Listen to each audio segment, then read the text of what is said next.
ఈరోజు వచ్చేసి నేనైతే మీకోసం ఫిష్ బిర్యానీ అయితే చేసేస్తున్నా, చూసేయండి. మీరైతే సండే ఏం చేసుకున్నారో కూడా కామెంట్ సెక్షన్లో కామెంట్ పెట్టండి, సరేనా?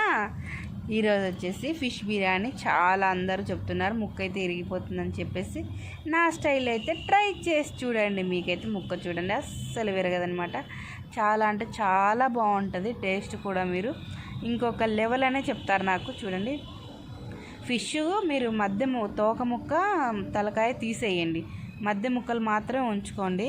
ఎందుకంటే తోక ముక్కల ముళ్ళులు ఉంటాయి, తర్వాత తల కూడా చాలా బాగోదు దీంతో. ఎందుకంటే ఫిష్ దమ్ బిర్యానీ కాబట్టి బాగోదు, అందుకని మధ్య ముక్కలు నేను చూపిస్తున్న ముక్కలు అయితే పెట్టుకోండి, సరేనా? ఒక సైడ్ బియ్యం బాస్మతి బియ్యం తీసుకుంటున్నా. బాస్మతి బియ్యం వచ్చేసి కడిగి పక్కన పెట్టేసుకుందాం. కలిపి ఎక్కువ ఇలా పిసికినట్టు అలా కలిపి అయితే చేయొద్దండి, ఎందుకంటే బాస్మతి రైస్ ఇరిగిపోతుంది కనుక. మనమైతే 2 సార్లు కడిగేసుకొని ఇలా నేను చూపించినట్లు అలా కడిగేసుకొని వాటర్ పోసి పక్కన పెట్టేసుకుంటే నానిపోతుంది అనమాట. నేను చూపించినట్టు మీరు చెయ్యండి, ఒకసారి ట్రై చేసి మాత్రం ఎలా వచ్చిందో చెప్పండి, సరేనా? ఇప్పుడు మనము కడిగి పెట్టుకున్న బాస్మతి రైస్లో బిర్యానీ ఆకు, జాపత్రి, అన్ని మన మసాలా, ఇప్పుడు బిర్యానీ మసాలా దినుసులు మొత్తం నేను చూపించే దినుసులన్నీ అవి రెండు ఒకటి లెక్క వేసుకోండి, సరేనా? స్పైసీ మీరు చూసుకొని మాత్రం వేసుకోండి. పిల్లలు ఉన్న వాళ్ళు మాత్రం చాలా తక్కువ వేసుకోండి, ఓకే? తర్వాత సరిపడా సాల్ట్ అయితే వేసేసుకుందాం.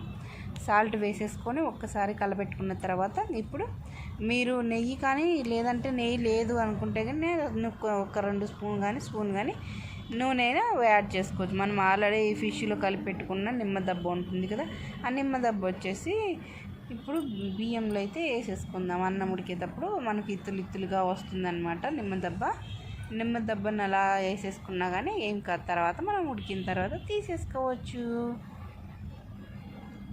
ఇప్పుడు మనం ఆల్రెడీ ఫిష్ మొత్తం మసాలా అంతా కలిపి పెట్టేసుకున్నాం కదండి. ఆ పెట్టేసుకున్న దానికి పెన్నెం పెట్టుకొని ఆ పెన్నెం పైన ఆయిల్ అయితే వేసేసుకొని, చూడండి నేను చాలా ఎక్కువ వేయట్లేదు, అలానే తక్కువ కూడా వేయట్లేదు, లిమిట్గా వేస్తున్నాను.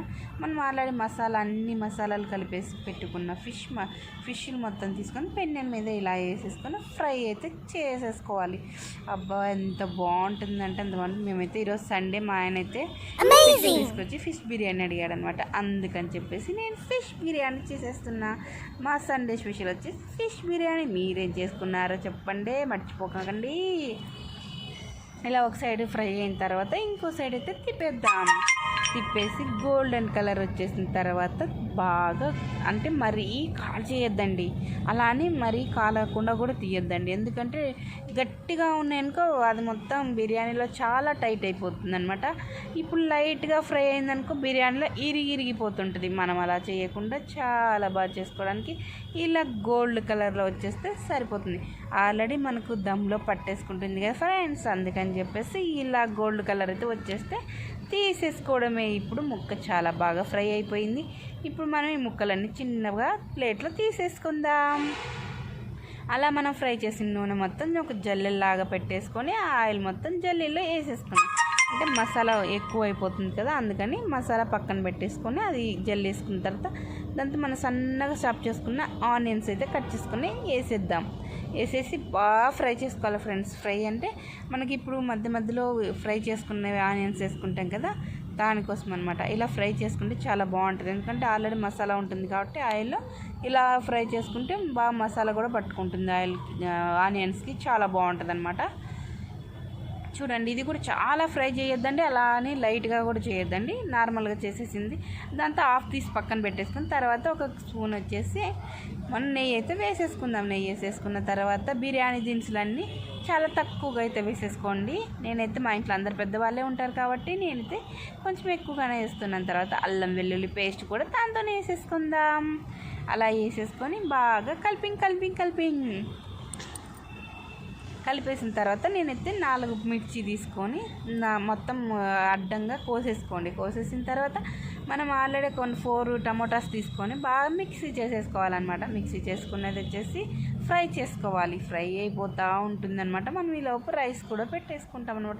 రైస్ పెట్టేసుకొని ఒక పెరుగు తీసుకొని పెరుగులో కొంచెంగా ఒక 2 స్పూన్లు కారం, ధనియాల పొడి, మసాలా, సాల్ట్ మొత్తం వేసి మిక్సింగ్ బాగా మిక్స్ చేయాలన్నమాట. అంటే చాలా సాఫ్ట్గా అయిపోతుంది అనమాట పెరుగు. అలా అయిపోతే చాలా బాగుంటుంది. కొంతమంది గడ్డలు గడ్డలు అలా చేసేస్తారు. అలా చేస్తే టేస్ట్ అనేది చాలా మారిపోతుంది. అలా ఉండకుండా ఇలా ఫ్రై అయిపోతుంది. ఫ్రై అయిపోయిన దాంతో మనం ఇప్పుడు ఏం చేయాలంటే మనం మిక్స్ చేసింది పెరుగు అదంతా ఉంది కదా, అది వేసేసిన తర్వాత కరివేపాకు కొత్తిమీర కొంచెం లైట్గా వేసుకోవాలి. పుదీనా ఉంటే ఇంకా బాగుంటుంది. పుదీనా లేదు కాబట్టి కరివేపాకు అడ్జస్ట్ చేసేసుకోవడం అనమాట. అడ్జస్ట్ చేసుకున్నాం కదా, ఇప్పుడు ఇలా ఫ్రై చేసుకోవాలా. అంటే ఆయిల్ అనేది పైకి వచ్చేయాలన్నమాట. పైకి వస్తూ ఉంటే మనం పక్కన రైస్ కూడా పెట్టేసుకున్నాం కదా. రైస్ చూడండి ఇలా 85% ఉడకాలన్నమాట. 85 అంటే మీకు చూపిస్తా, చూసేయండి. ఇలా ఉడికితే సరిపోతుంది అనమాట. ఇలా ఉడికిన దాన్ని తీసుకొని మనము ఇప్పుడు మనకు బాగా పర్ఫెక్ట్గా ఉడికిపోయింది. ఇలా ఉడికిపోయిన దాన్ని తీసుకొని మనం ఆల్రెడీ మనం మసాలా తీసుకున్నాం. మసాలా సగం ఉంచేసుకున్న తర్వాత సగం పక్కన ఒక గిన్నెలో పెట్టేసుకోవాలన్నమాట. చూసేయండి, నేనైతే ఆఫ్ చేస్తున్నాను అనమాట. మీరు కూడా సేమ్ చేయండి. మీకు ఈ మెథడ్లో వచ్చేస్తే మీకు ముక్క ఇరగదు. చాలా అంటే చాలా బాగుంది. లైట్గా ముక్కలు అయితే పెట్టేసుకోండి.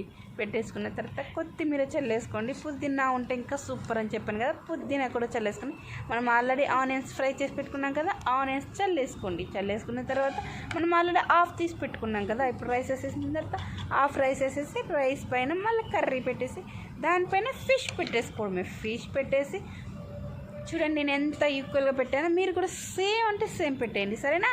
తర్వాత కొంచెంగా కొత్తిమీర చల్లేసి నిమ్మకాయ వచ్చింది సరే అలా తీసేసుకోవచ్చు. ఒకవేళ మీకు ఇవి కూడా ఇవన్నీ మసాలా ఐటమ్స్ వద్దంటే తీసేసుకోవచ్చు. వద్దు అవసరం లేదు పెద్దలు అంటే పర్లేదు. తర్వాత మనం ధనియా ఇది ఎంత పొడి ఇవన్నీ ఉన్నాయి కదా, అవన్నీ అడుగుని అయిపోయినాయి. ఇప్పుడు వచ్చేసి ఆనియన్స్ వేసేసుకోవాలి. ఆనియన్స్ వేసేసుకున్న తర్వాత ఒక నిమ్మ దెబ్బ మనం పిండి పెట్టుకున్నాం కదా, ఆ నిమ్మ దెబ్బ అనేది ఇప్పుడు వేసేసుకుందాం.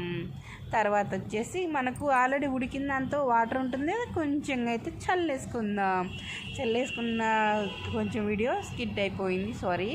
తర్వాత మనం ఆల్రెడీ నెయ్యి అయితే కాంచి పెట్టుకొని ఉంటాం కదా, ఆ నెయ్యిలో పసుపు వేసుకోండి 2 స్పూన్లు. పసుపు కొంచెం అలా ఆ వేడి మీద అలా కలపెట్టేసుకొని మనకు న్యాచురల్ కలర్ వచ్చేసింది అనమాట.